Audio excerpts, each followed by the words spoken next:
రైతులు కానివ్వండి, వాళ్ళకి జరుగుతున్న అన్యాయం. గత 5 సంవత్సరాలు మా నాయకుడు జగన్మోహన్ రెడ్డి గారి యొక్క నాయకత్వంలో ఈ రాష్ట్రంలో ఒక్కళ్ళంటే ఒక్క రైతు గారు బాధపడల. వాళ్ళకి కావాల్సిన అన్ని సదుపాయాలు కానివ్వండి, ఇన్సూరెన్స్ కానివ్వండి, ఆర్బీకే సెంటర్లు కానివ్వండి, రైతాంగాన్ని అన్ని విధాలుగా ముందుకు తీసుకెళ్ళి ఆదుకున్న నాయకుడు ఎవరైనా ఉన్నారంటే అది మా నాయకుడు వైఎస్ జగన్మోహన్ రెడ్డి గారు. కానీ ఈ కూటమి ప్రభుత్వం అధికారంలోకి వచ్చిన ఈ 2 సంవత్సరాల్లో మరీ ముఖ్యంగా ఎన్టీఆర్ జిల్లాలో కనుక చూసుకుంటే ఈరోజు రైతులందరూ గారు ఇబ్బంది పడే పరిస్థితులు. ఎప్పుడన్నా జగ్గేపేట కానివ్వండి, లేకపోతే ఆ ఒక రూరల్ ప్రాంతంలో తిరుగుతున్నప్పుడు ప్రతి రైతు గారు ఒకటే చెప్తున్నారు, 5 సంవత్సరాలు జగన్మోహన్ రెడ్డి గారు ఒక ప్రభుత్వంలో మేము ఎంతో సుఖంగా ఉన్నాం.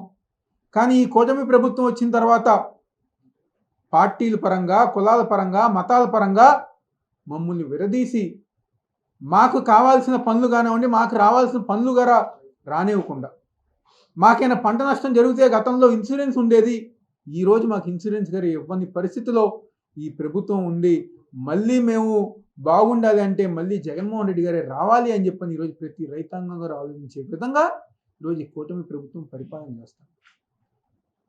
అనేక సందర్భాల్లో మేము కానివ్వండి, మా ఒక జిల్లా ఇన్ఛార్జీలు అందరం గారు కలెక్టర్ గారి దగ్గరికి వెళ్ళి ఈ యొక్క రైతుల సమస్య మీరు అనేక సందర్భాల్లో చెప్పాం.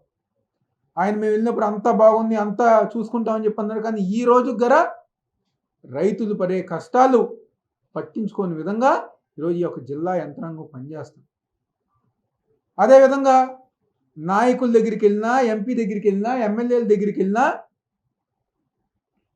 ఈరోజు వాళ్ళ మంత్రుల దగ్గరికి వెళ్ళినా స్పందించే విధంగా ఎవరి కాళ్ళు వాళ్ళ నియోజకవర్గంలో మట్టి తవ్వుకోవటం కానివ్వండి, ఇసుక తవ్వుకోవటం కానివ్వండి, లేకపోతే ఫ్లై యాష్ తీసుకుందాం కానివ్వండి, మీ వాటా ఏంట, నా వాటా ఏంట అని చెప్పిన విధంగా ఈరోజు ఎంపీలు, ఎమ్మెల్యేలు ఉన్నారు. కానీ ప్రజానికం కోసం ప్రజల సమస్యలు పట్టించుకునే విధంగా ఏ ఒక్కరు గారు లేరు. ఈరోజు ఎంపీ అయితే ఓపెన్గా చెప్పుతున్నారు, నేను చేసే ప్రతి వ్యాపారంలో నా వెనకమాల నారా లోకేష్ ఉన్నారు. లోకేష్ ఉన్నారు కాబట్టే నేను ఈ విధంగా చేస్తున్నాను, గతంలో నేను ఇన్ని కోట్లు ఖర్చు పెట్టాను కాబట్టి అవన్నీ సంపాదించుకుంటున్నానని చెప్పని ఈరోజు ఎంపీ నిర్మోహమాటంగా చెప్పుతున్నారు. ప్రతి ఒక్క ఎమ్మెల్యే గారు రేషన్ బియ్యం దగ్గర నుంచి, బిల్డింగుల దగ్గర నుంచి, లేకపోతే ఇసుక దగ్గర నుంచి, మట్టి దగ్గర నుంచి మాకేంటి అని చెప్పని అడిగే పరిస్థితి ఈరోజు ఈ జిల్లాలో ఉంది.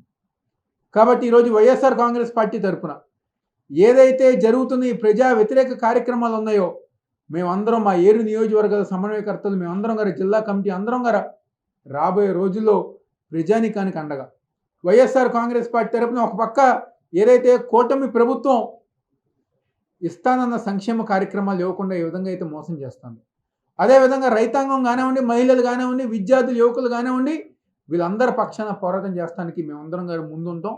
రాబోయే రోజుల్లో కలెక్టర్ గారు కలిసి మరొకసారి రైతాంగ సమస్య గురించి వివరిస్తాం. చర్యలు కనుక తీసుకోకపోతే తప్పకుండా కలెక్టరేట్ ముందు ధర్నా కార్యక్రమం గారా, కలెక్టరేట్ ముట్టడి కార్యక్రమం గారా ఏర్పాటు చేస్తున్న సందర్భంగా చెప్తూ సెలవు.